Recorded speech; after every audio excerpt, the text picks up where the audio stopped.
కానీ చర్చిలో డాన్స్ చేయడానికి వీల్లేదు. డాన్స్ చేయడానికి ఇవ్వలేదు ఈ వేదిక దేవుడు మనకి. ఇది వాక్య విరుద్ధం, వాక్య విరుద్ధం. ఇది ఆత్మలో దావీదు డాన్స్ చేశాడు అని మీరు చెప్తారు. దావీదు అంత సీన్ మీకు లేదు. దావీదు దేవునికి హృదయానుసారుడు. మీరు హృదయానుసారులా? మీకు అంత ఉందా దేవుల్లో? మానండి. మీరు ఒకసారి ఆ డాన్స్ వీడియో తీయండి, మీరు యూట్యూబ్లోకి వెళ్ళండి, సినిమా డాన్సులను చూడండి, ఏం తేడా ఉండదు.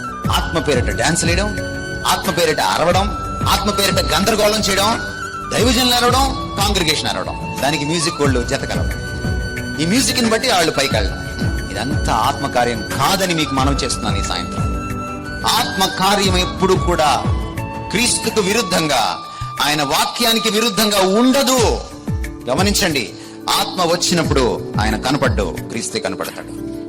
Is like a photographer. Photographer ఎప్పుడు ఫోటోలో పట్టు, గుర్తుపెట్టుకోండి. Download ShareChat.